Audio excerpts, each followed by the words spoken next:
Welcome to my daily report market analysis videos with me, Richard Perry, market analyst at Hantec on Tuesday, the 19th of May. We've got this recovery in risk appetite in the last 24 hours has started to dissipate slightly, not enormously, but just a few signs that it may be already running out of steam. We had that interview by Jerome Powell over the weekend, which certainly allowed risk appetite to flourish yesterday. Then that was extended by the announcement that there had been some successful trials in a COVID-19 vaccination drug, which really boosted sentiment yesterday. We saw the S&P 500 really pushing on, and sorry, let me just refresh that.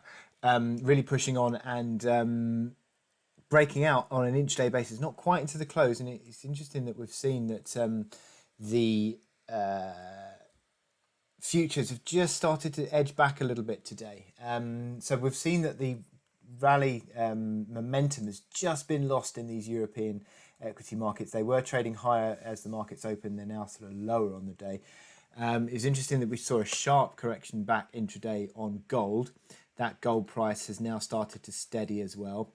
Equity markets remain fairly risk positive. The dollar index, which had been sort of looking higher last week, has now sort of reverted once more. Risk on is dollar index negative. You can see this wave of risk on, risk off for dollar index. So dollar index falling away is risk positive, and that is tends to be the case at the moment, that we see that Forex majors are running on sort of a consistent risk on, risk off basis. Sterling rebounding quite nicely today after yesterday's rebound gains. Be interesting to see what the technical implications of that are, though I'll talk you through the chart in a bit. But also we've seen that the Aussie and the Kiwi have ticked higher. But again, is that Kiwi rally likely to be sustainable is the question. So some really interesting moves that we have there. Now, in terms of data points, we've got we've had UK unemployment and also German ZEW out today, and that has helped to sort of maintain this recovery that we've seen in euro and sterling. Both the unemployment rate coming better than expected for the UK, but also the German ZEW better than expected at 51 as well for Germany. So subsequently, the euro has been helped by that. This afternoon, got a little bit of housing data for the US. Building permits and housing starts. Building permits coming down to 1 million. Housing starts down to 927,000. Both quite significantly lower from where they were in March, though, mind you. But I think that's to be fairly much expected, really. The big move of the day could well be seen from Jerome Powell's testimony to Congress.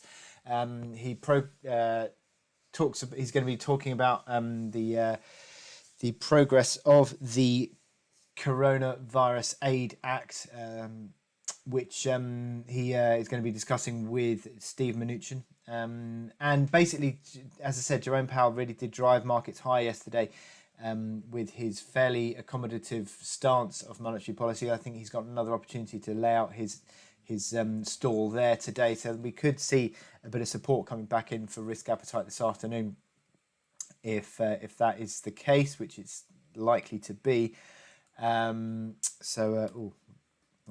quite yet there. Anyway, so all right, let's go on to my chart of the day, which is the Canadian dollar.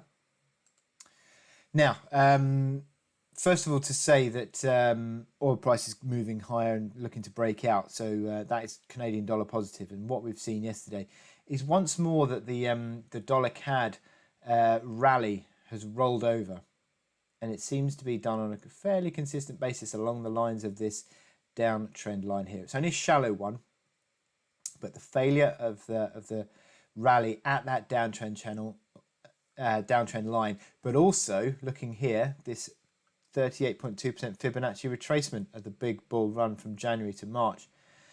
The level comes in at 41.40.10, and that has consistently been, certainly throughout April, late April into May, and again late May, or mid-May I should say. Every time that support is subsequently broken, the market tends to then test on a consistent basis this 39.20, but even 38.50. So I'm sort of biased towards, given the fact that momentum indicators are consistently falling over, and there is downside potential in these current moves, I would say that 38.50 could well be seen and tested at some stage soon. And you look at how this market still has some way to run. If it does correct under 38.50, it could well be unwinding quite quickly back towards these old highs around sort of 35 figure area from 2019. So there is potential for this one to really go if that 38.50 level of support were to be breached. In terms of the hourly chart, you can see again sort of the corrective outlook just starting to come back in again, with hourly RSI recently going underneath, well underneath 30, MACD line still underneath neutral. So sort of tends towards using intraday rallies as a chance to sell. You've got overhead supply on a near-term basis with that fib level at 140.10, but also these overhead supply areas of what's that, 39.70 up towards 140.10 area being a pretty decent near-term sell zone, I think, for dollar CAD. So it'll be interesting to see if 38.50 is then tested. Okay, so good luck. That takes me on to say good luck in your trading today. Click here to sign up for our webinars on our website, and also go to sign up and to subscribe to our videos. One of which is the Trader Talks video you can see here, which is a video in which you can gain top trading ideas.